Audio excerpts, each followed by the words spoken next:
is very disturbing that Republicans and Democrats are interested in the idea of allowing the state to microchip people. That is a wild thing.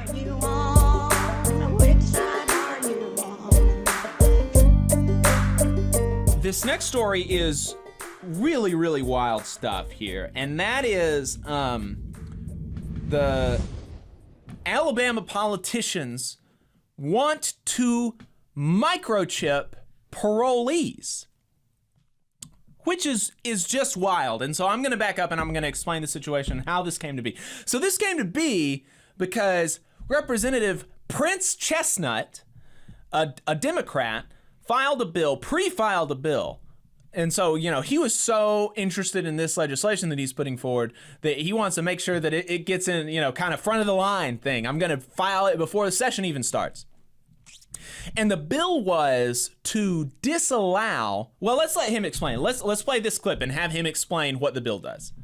All right, sure. Let's pull this up here. This bill is a bill that seeks to ban microchipping of employees by employers within the state of Alabama. Okay. So, Fair enough. Fair enough. I guess as a union member, as a union activist, I am all for more freedom for employees, and I think that includes the freedom to not be microchipped by your employer. Absolutely. Absolutely. I'm all for this legislation. If I was in the legislature, I would vote for this legislation. As he said it. We're going to get to a change that came. But, it seems, it's kind of weird. It's weird, and let's, because the question is this actually an issue? And so let's let him answer that question, because that question was asked in this hearing where he presented the bill, and so he answers it. So let's see what he says. I'm not going to ask you about companies, but is there any industries that are microchipping employees in Alabama now? Not that I'm aware of. Okay. Not that I'm aware of. Okay. So, a proactive measure seems kind of silly, but fine. I'm happy to be proactive. I would vote for that. Right. Yeah, absolutely. I mean, I get that it's a problem that doesn't really exist yet, but at the same time. But it would be a problem if it existed. It would be bad if it existed. And right? frankly, I mean, it's not that often that Alabama politicians are like proactive in protecting, especially protecting employees. So, right. I don't want to hate on Prince Chestnut. Mm-hmm. I do appreciate what he's doing. Yeah. And I think, and later on in the hearing, and I didn't clip this, but maybe I should have, but later on in the hearing, somebody asked him about, because there was another person that kind of recognized like that it's maybe a little bit silly. And so he was like, all right, so, you've got this thing about microchipping. Are you, is your next bill going to deal with AI? And he was like, and everybody started laughing. And then Prince Chestnut was like, yeah, well, I've been reading some stuff and it does concern me. So, maybe. Maybe. and sure. I'm fine with that. So Prince is our designated, technology guy. Yeah, future employment problems. Yes. Point man. Yes. And so, but the thing here is that this is, even though it's not a problem, it would be such a gross violation of liberty and personal and bodily autonomy that we just want to be proactive against this heinous potential imaginary problem. We're going to say it's illegal. It's illegal for an employer to require an employee to be microchipped as a condition of employment. That's what this bill would do.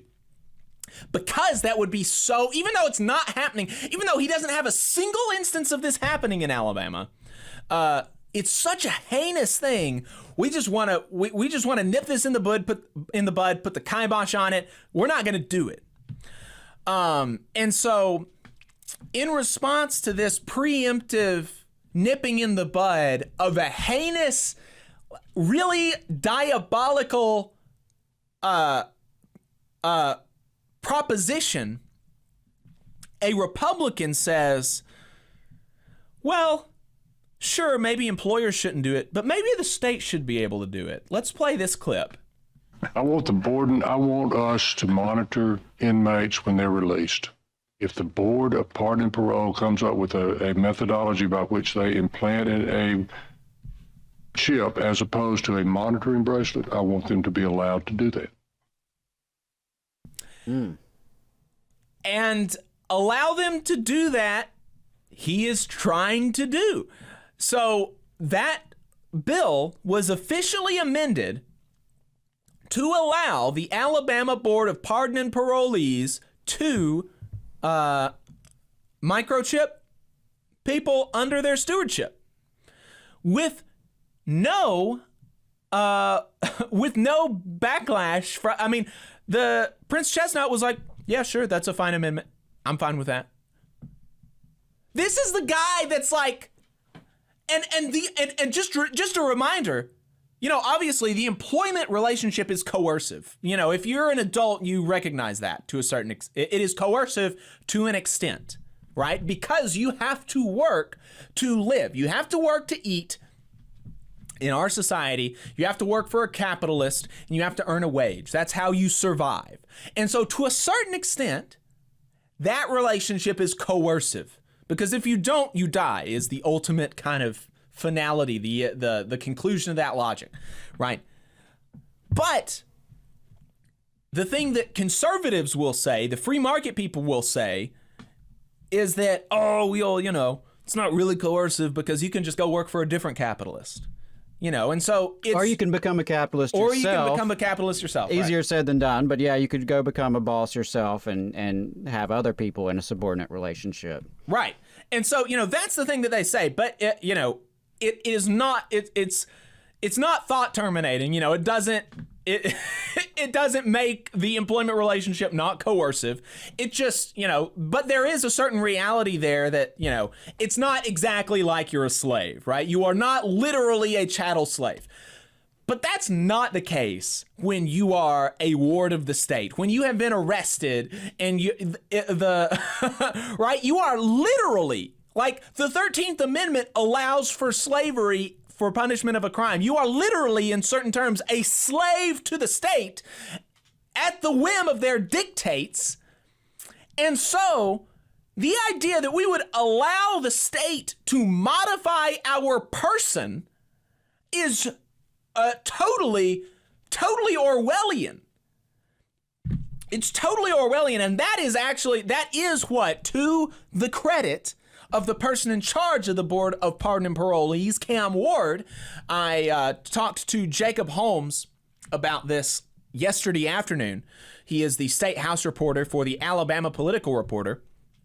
He said that after this hearing, he spoke to Cam Ward about this, and Cam Ward said, we have no interest in doing this. That is Orwellian. That is, just really, really kind of a crazy proposition, and we're not interested in that.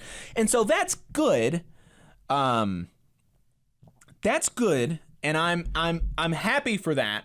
But it is very disturbing that Alabama politicians, Republicans and Democrats are interested in the idea of allowing the state to microchip people. That's wild. That is a wild thing.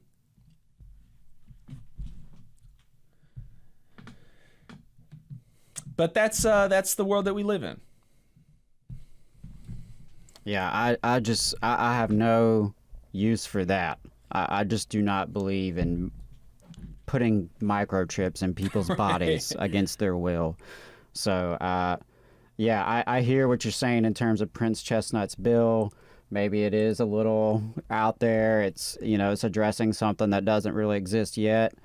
But, here's the thing that maybe, to his credit, the fact that the Republican in the committee brought this up means there is some willingness to do this. Right.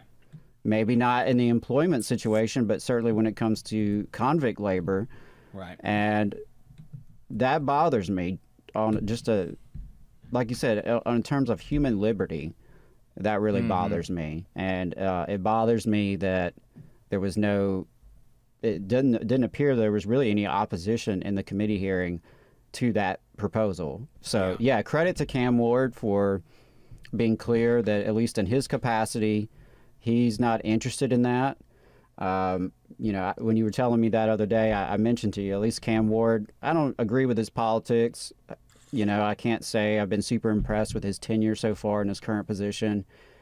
But he is not an idiot. He has said reasonable things in the past, including in his time in the legislature. So I'll give him credit for not having any interest in this. But the problem is, if you allow it, right, somebody's going to want to somebody do it. will. Somebody Right. will want to do it. And I find that really objectionable. Right. And, you know, the big elephant in the room is really the thing about that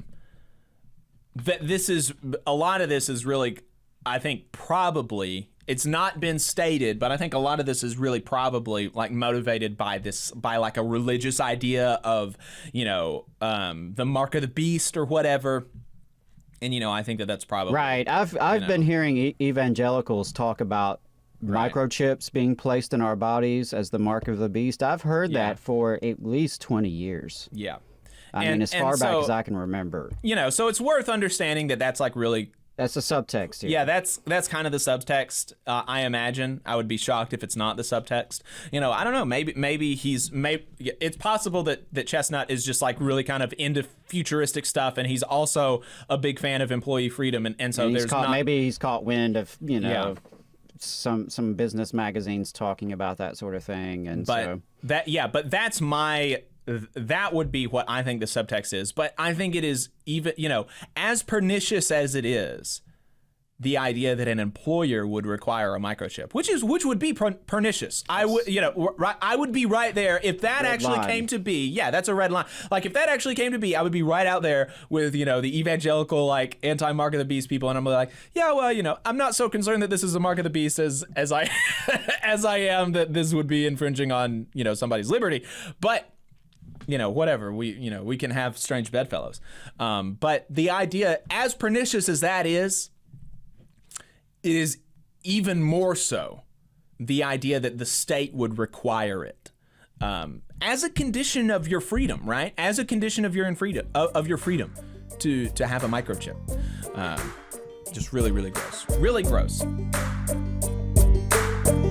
You just saw a clip from the Valley Labor Report. We are live every Saturday morning from 9:30 a.m. till 12:30 p.m. And we pride ourselves on keeping all of our content free to everybody so that we can talk to as many working folks as possible. If you support the work that we're doing, you think that it's important, you think that it's good, then consider making a monthly contribution to the project, and you can do that on our website, tvlr.fm.